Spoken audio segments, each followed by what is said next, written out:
Hey guys वैक पिछले episode में हमने देखा कि आरएनए पॉलीमरेज प्रमोटर को कैसे रिकॉग्नाइज करता है। सिग्मा फैक्टर ने प्रमोटर को आइडेंटिफाई करा, आरएनए पॉलीमरेज बाइंड हुआ, क्लोज्ड कॉम्प्लेक्स बना, ओपन कॉम्प्लेक्स बना और ट्रांसक्रिप्शन स्टार्ट हो गई। लेकिन अब एक क्वेश्चन आता है, आरएनए चेन कंटिन्यूसली कैसे बनती रहती है और आरएनए पॉलीमरेज को कैसे पता चलता है कि कब रुकना है। अब हम पढ़ेंगे ट्रांसक्रिप्शन के मेजर स्टेप्स, इलॉन्गेशन और टर्मिनेशन। चलो स्टोरी को कंटिन्यू करते हैं। इनिशिएशन तो कंप्लीट हुआ, सिग्मा फैक्टर अपना काम कर चुका है। अब आरएनए पॉलीमरेज प्रमोटर को छोड़ देता है और डीएनए के ऊपर ट्रैवल करना स्टार्ट करता है। इसी स्टेज को बोलते हैं इलॉन्गेशन। इलॉन्गेशन में एग्जैक्टली होता क्या है? आरएनए पॉलीमरेज डीएनए के टेम्पलेट स्ट्रैंड को रीड करता है 3 प्राइम से 5 प्राइम डायरेक्शन में और आरएनए सिंथेसिस करता है 5 प्राइम से 3 प्राइम डायरेक्शन। ये डायरेक्शन कभी भी मत भूलना। आरएनए न्यूक्लियोटाइड्स कौन देता है? डीएनए रेप्लिकेशन में डीऑक्सीराइबोन्यूक्लियोटाइड्स यूज होते हैं, लेकिन ट्रांसक्रिप्शन में राइबोन्यूक्लियोसाइड ट्राइफॉस्फेट यानी आरएनटीपी यूज होते हैं। ये 4 टाइप्स के होते हैं, एटीपी, जीटीपी, सीटीपी और यूटीपी। डीएनए में टी होता है और आरएनए में यू यानी यूरैसिल। अब एनर्जी कहाँ से आती है? आरएनए चेन ग्रो करने के लिए एनर्जी का सोर्स है क्या? आरएनटीपीज खुद। हर न्यूक्लियोटाइड के पास 3 फॉस्फेट ग्रुप्स होते हैं। जब नया न्यूक्लियोटाइड ऐड होता है 2 फॉस्फेट रिलीज होते हैं और एनर्जी मिल जाती है। इसीलिए ट्रांसक्रिप्शन को अलग एटीपी स्पेंड नहीं करना पड़ता। याद है इनिशिएशन में डीएनए ओपन हुआ था। ये ओपन रीजन परमानेंट नहीं रहता, इसे हम ट्रांसक्रिप्शन बबल बोलते थे। आरएनए पॉलीमरेज के साथ साथ ये मूव करता रहता है। ट्रांसक्रिप्शन बबल का अप्रॉक्सीमेट साइज 17 बेस पेयर है। पॉलीमरेज आगे बढ़ता है, पीछे डीएनए दोबारा डबल हेलिक्स बन जाता है। यही एक डायनेमिक प्रोसेस है। बबल के अंदर नया आरएनए कुछ देर के लिए डीएनए टेम्पलेट से अटैच रहता है। अप्रॉक्स 8 से 9 बेस पेयर का हाइब्रिड बनता है, फिर आरएनए सेपरेट हो जाता है। इसी हम बोलते हैं आरएनए डीएनए हाइब्रिड। अब एक और क्वेश्चन, क्या आरएनए पॉलीमरेज भी डीएनए पॉलीमरेज की तरह परफेक्ट होता है? बिल्कुल भी नहीं। आरएनए पॉलीमरेज भी मिस्टेक्स कर सकता है, लेकिन इसकी प्रूफ रीडिंग डीएनए पॉलीमरेज जितनी स्ट्रांग नहीं होती, क्योंकि आरएनए टेम्परेरी मॉलिक्यूल है और डीएनए परमानेंट। इसलिए डीएनए रेप्लिकेशन की एक्यूरेसी ज़्यादा इम्पॉर्टेंट है। अब आता है टर्मिनेशन। आरएनए पॉलीमरेज को कैसे पता चलता है कि जीन ख़त्म हो गया है? जीन के एंड पर भी स्पेशल डीएनए सीक्वेंस होती है, इन्हें बोलते हैं टर्मिनेटर्स। जैसे ही प्रमोटर स्टार्ट सिग्नल था, वैसे ही टर्मिनेटर स्टॉप सिग्नल है। प्रोकैरियोटिक टर्मिनेशन 2 टाइप्स के होते हैं, रो इंडिपेंडेंट और रो डिपेंडेंट, और इसका कंपैरिजन बहुत इंपॉर्टेंट है। रो इंडिपेंडेंट टर्मिनेशन, इसको बोलते हैं इंट्रिंसिक टर्मिनेशन। यहाँ किसी एक्स्ट्रा प्रोटीन की ज़रूरत नहीं होती, सिर्फ डीएनए ही इनफ होता है। इसका मैकेनिज्म है कि जीन के एंड में आरएनए एक स्पेशल सीक्वेंस बनाता है। ये सीक्वेंस खुद पर फोल्ड होकर हेयरपिन लूप बना लेता है। इसके तुरंत बाद आरएनए में बहुत सारे uracil U you you you करके आ जाते हैं। Hairpin loop plus uracil rich region, RNA polymerase unstable बन जाता है और आरएनए रिलीज हो जाता है। आप इसे ऐसे भी याद कर सकते हैं कि hairpin is equals to stop pin. अब क्वेश्चन आता है, हेयरपिन क्यों इम्पॉर्टेंट है? हेयरपिन आरएनए पॉलीमरेज को फिजिकली पॉज कर देता है और यूए पेयरिंग वीक हो जाती है। सिर्फ 2 हाइड्रोजन बॉन्ड्स ही तो थे, इसलिए आरएनए आसानी से डीएनए से अलग हो जाता है। अब आता है दूसरा, रो डिपेंडेंट टर्मिनेशन। यहाँ एक प्रोटीन चाहिए, उसका नाम है रो फैक्टर। रो फैक्टर क्या होता है? ये एटीपी डिपेंडेंट हेलिकेज प्रोटीन है। ये आरएनए पर बाइंड करता है और आरएनए पॉलीमरेज के पीछे पीछे ट्रैवल करता है। जब पॉलीमरेज टर्मिनेटर पर स्लो होता है, रो उसे अच्छे से कैच कर लेता है और आरएनए डीएनए हाइब्रिड को तोड़ देता है, जिसके रिजल्ट में आरएनए रिलीज हो जाता है और ट्रांसक्रिप्शन स्टॉप। तो डिफरेंस क्या है? रो इंडिपेंडेंट हेयरपिन लूप बनाता है, यू रिच रीजन बनाता है और कोई भी रो प्रोटीन यूज़ नहीं होता है। रो डिपेंडेंट में रो प्रोटीन यूज़ होता है, एटीपी रिक्वायर्ड रहती है, लेकिन कोई भी हेयरपिन लूप नहीं बनता है।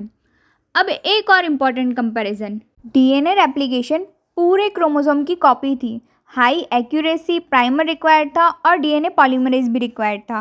ट्रांसक्रिप्शन सिर्फ रिक्वायर्ड जीन्स में होता है, प्राइमर नहीं चाहिए, आरएनए पॉलीमरेज चाहिए, लो प्रूफ रीडिंग रहती है। अब इसके लिए एक मेमोरी ट्रिक भी है।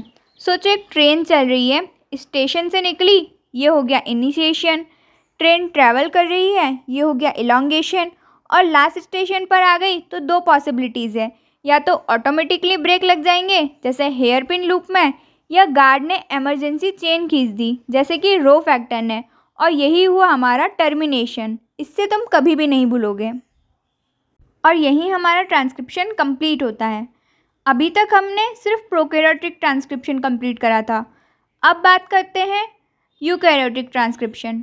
बैक्टीरिया में और ह्यूमन सेल में ट्रांसक्रिप्शन एग्जैक्टली सेम तरीके से नहीं होता है। प्रोकैरियोट से काफ़ी ज़्यादा कॉम्प्लेक्स है यूकैरियोटिक ट्रांसक्रिप्शन, क्योंकि ह्यूमन जीनोम बहुत बड़ा है, जीन्स भी ज़्यादा है, रेगुलेशन भी बहुत स्ट्रिक्ट है और न्यूक्लियस भी प्रेजेंट है। अब हम इसी सिस्टम को डिटेल में देखते हैं। सबसे पहले डिफरेंस देखते हैं। आरएनए पॉलीमरेज बैक्टीरिया में कितने थे? सिर्फ एक, लेकिन यूकैरियोट्स में 3 मेजर आरएनए पॉलीमरेज होते हैं। आरएनए पॉलीमरेज 1, ये किस आरएनए को बनाता है? ये बनाता है आरआरएनए, लेकिन एक एक्सेप्शन है, 5S आरआरएनए ये नहीं बनाता है। बाकी मेजर आरआरएनएस जैसे 28S, 18S, 5.8S ये सब आरएनए पॉलीमरेज 1 बनाता है। इसकी लोकेशन है न्यूक्लियोलस में। सेकंड आता है आरएनए पॉलीमरेज 2, ये सबसे इम्पॉर्टेंट पॉलीमरेज है।